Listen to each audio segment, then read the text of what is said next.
Hello, everyone, and welcome to another episode of Los Banos Talk. My name is Justin Collins. On tonight's episode, I'm going to be giving you the scoop on what the city council has been up to lately, what's going on with their city government, and I'm going to be covering a variety of stories, such as a refund that you're going to be receiving from the trash service you didn't receive earlier this year.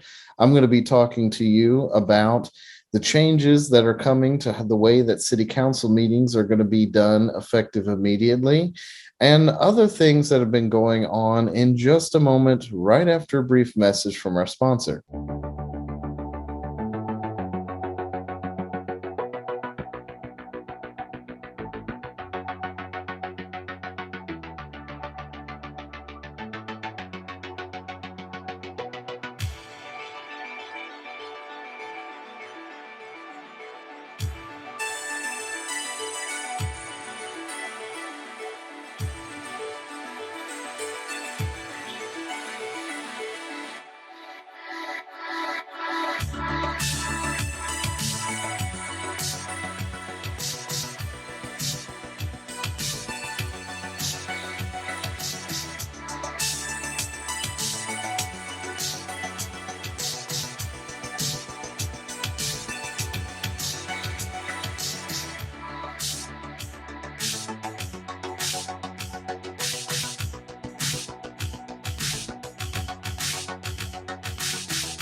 And we're back. Thanks for watching. So probably one of the stories that you're most interested in is the refund that you're about to get for your trash service. That's right. Citizens in Los Banos, so long as they had an open account for trash service in April of this year, will be receiving $31.67 on average. Now, the way that this is going to be refunded to you is going to be as a credit on your account. So if you owe the city money, it's actually going to be applied to the money you owe. If you don't owe money, it's going to be a credit on your next bill. And if you've closed your account since April, it will be refunded to you as a check. Citizens and businesses can expect to receive their payments in either November or December of this year. Businesses, however, are entitled to a larger refund, and the refunds range from $50 to $3,000, depending upon their expenditures of trash service in April of this year. One thing that I caught, which was interesting but wasn't addressed, however, in the meeting, was that the incoming revenue for this settlement is $600,000. The city had engaged in arbitration with Republic Services and won $600,000 due to breach of contract. Now, in regards to that, the money coming in, of course, is $600,000. However, expenditures to give everyone a refund came up to $573,000 approximately, which makes me wonder to myself, where is the other $27,000 being spent? It wasn't brought up in the meeting. I'm not entirely sure where it's going to. But regardless, there is $27,000 that at this point it seems unaccounted for. One of the big changes is that you can now attend city council meetings on the phone or internet. And in the city council meeting on October 6th of 2021, the council approved resolution number 6405. And as some of you may already know, since early 2020, the council has held virtual meetings and where the public could submit public comments by email to the city clerk.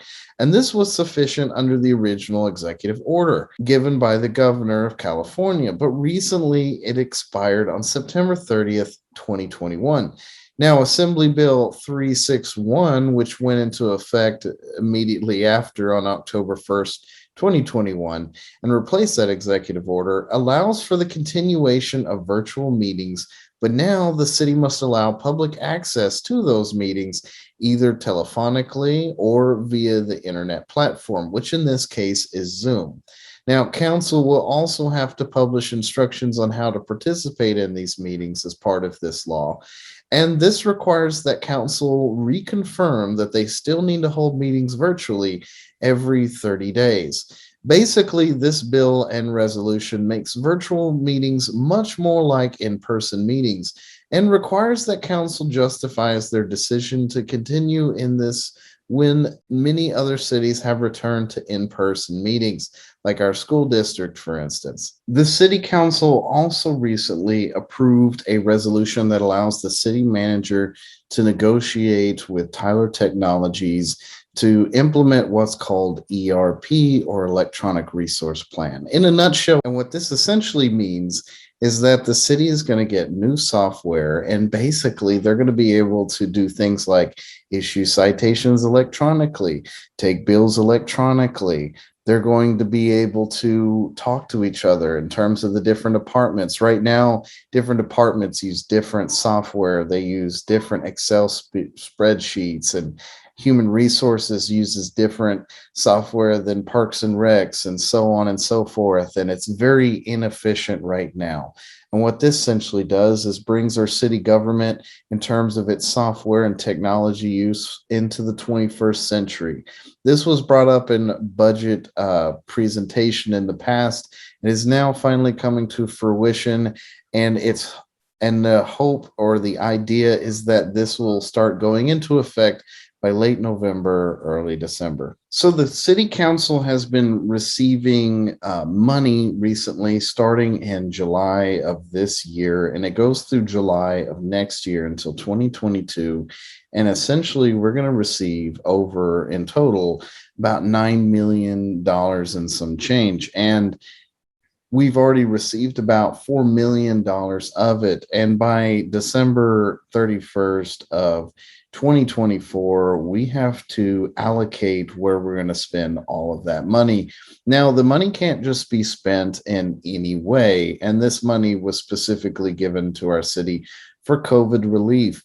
It can be used to replace lost public revenue. It can also be used to pay essential workers. It can also be used to invest in utilities like water, sewage, and broadband service. It can be used to assist households. It can be used to assist small businesses affected by COVID, and a few other things, but primarily things related in some way, shape, or form to COVID. Now, with that being said, right now, there's still no plan on exactly how to spend it. Some of it has been spent already in the form of a one-time payment that some staff received and essential workers received as a small bonus for working during the COVID pandemic, but the vast majority of the money hasn't even really been touched yet. What was presented at the meeting is essentially that they're going to do a survey of Los Banos residents, and you can get this survey on the city website soon.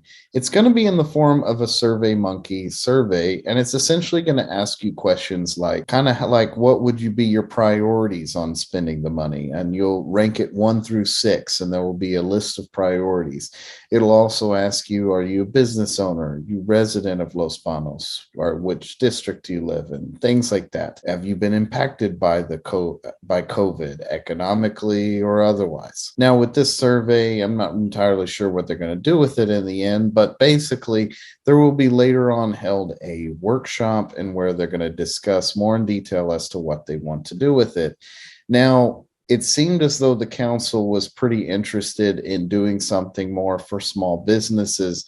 And one of the programs that came up as an idea, which seemed pretty cool to me, was called the Rad Card program, which is basically where businesses could sign up for the program, like small businesses in town. And essentially, it like matches people's money. So basically, people could buy a $25 card, and then basically, when they go to one of the small businesses in town that participates in this program, that money would be matched by the city. And so then they would basically spend $25 at, say, a restaurant, and then they would have actually $50 to spend. This would spur economic activity, get people to spend money locally, also help people learn about some of the small businesses, ensure that some of the money gets to small businesses, but not in the form of just direct payments or helping with past bills, but in a way to more seemingly kind of organically get economic activity going and make sure that it goes to small businesses. Kenneth Lambert seemed to be liking this plan as well as anything that would help small businesses. The rest of the council was more or less in agreement that maybe something should be done for small businesses. Councilman Refugio Yamas believed that emphasis should be placed on taking care of essential workers and first responders. This money isn't necessarily a free for all. It doesn't, it comes with rules attached to it, and there has to be reports given back to the Treasury Department as to how it's been spent. But this is a rather large sum of money that the city has been given to try to do something with it to help recoup from the COVID-19 pandemic. Now, there are more things that are going on within the city and besides what I've just reported, but I think it's too long for one video, so it'll be broken down and I'll be reporting on those things in another video.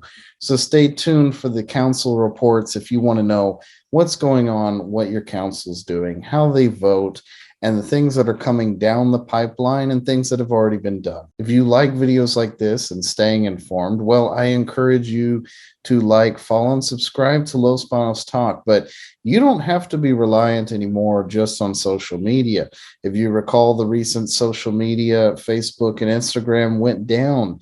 And since then, people are seeing less and less of my videos, and that day couldn't see them at all. But you can subscribe to lospanostalk.com and get all the videos straight to your email address, and you don't have to be reliant anymore on those platforms. Once again, my name is Justin Collins, and I hope you have a wonderful rest of your day.